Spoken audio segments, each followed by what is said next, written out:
ഈ ഫണ്ടിന്, അതായത് രൂപയുടെ കളറെല്ലാം ഒന്ന് തന്നെയല്ലേ, അതിന് കാവി കളറല്ല നമ്മുടെ കയ്യിലെല്ലാം ഇരിക്കുന്നത്. അപ്പോൾ ഫണ്ടിന് എങ്ങനെയാണ് കാവി കളറ് എന്ന് ഞാൻ ചോദിച്ചിരുന്നു.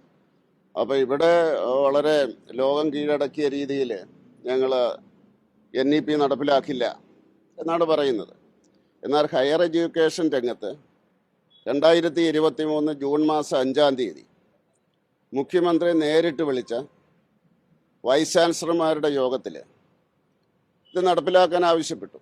പക്ഷേ മുഖ്യമന്ത്രി പറഞ്ഞത് ഇത് ആഗോള സിലബസാണ്, അതായത് NEP അല്ല, ആഗോള സിലബസാണ്, അത് ഇങ്ങോട്ട് വിദേശ വിദ്യാർത്ഥികൾ വരേണ്ടതിന് വേണ്ടിയാണെന്നാണ്. നമുക്കറിയാം ഈ 4 ഇയർ കോഴ്സ്, അതായത് ഈ ഡിഗ്രിയുടെ 4 ഇയർ കോഴ്സ് ഓണേഴ്സ്, അത് നമ്മുടെ NEPയുടെ ഭാഗമാണ്. അതിൽ 75% കിട്ടുന്ന കുട്ടിക്ക് നേരിട്ട് റിസർച്ചിന് പോകാം. 75% കിട്ടിയില്ലെങ്കിൽ 1 ഇയർ, 1 വർഷം പോസ്റ്റ് ഗ്രാജുവേഷൻ, അതിൽ 55% റിസർച്ചിന് പോകാം. അതായത് ഹയർ എഡ്യൂക്കേഷൻ രംഗത്ത് 4+1+3 ആണ്. അതിവിടെ നടപ്പിലാക്കിയിട്ട് അത് ആഗോള സിലബസാണ് എന്ന് പറഞ്ഞിട്ട് ഇന്നലെയും പറഞ്ഞു, അതുകൊണ്ട് ലോകത്തുള്ള മുഴുവൻ അത് വരുന്നുണ്ടെന്ന്. അപ്പോൾ അതുപോലെയൊക്കെ ഇത് നടപ്പിലാക്കാമല്ലോ. ഇത് ചൈനയിലെ സിലബസ് ആണെന്നോ ഒക്കെ പറഞ്ഞിട്ട് NEP നടപ്പിലാക്കിയാൽ പോലെ. എന്തിനാണ് ഈ കാപട്യം?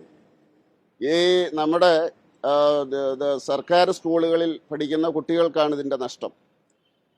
നിങ്ങൾക്കറിയാം, നരേന്ദ്രമോദി അധികാരത്തിൽ വന്നതിന് ശേഷം ഇവിടുത്തെ സർക്കാർ പറയുമായിരുന്നു, കണ്ടില്ലേ ഞങ്ങളുടെ സ്കൂളുകൾ, ഞങ്ങൾ വന്നിട്ടാണ് 1000 കോടി രൂപയാണ് ഓരോ വർഷവും കൊടുത്തുകൊണ്ടിരുന്നത്. ഏറ്റവും അവസാനം 2022-23 1071 കോടി രൂപ കേന്ദ്രം കൊടുത്തു.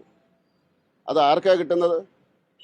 അത് ഇവിടുത്തെ പാവപ്പെട്ടവൻ്റെ മക്കളാണ് സർക്കാർ സ്കൂളുകളിൽ പഠിക്കുന്നത്, അവർക്കാണ് അതിൻ്റെ ഗുണം കിട്ടുന്നത്. കേന്ദ്ര സർക്കാരിനെയും സംസ്ഥാന സർക്കാരിനെയും ജനങ്ങൾ തിരഞ്ഞെടുത്തതാണ്.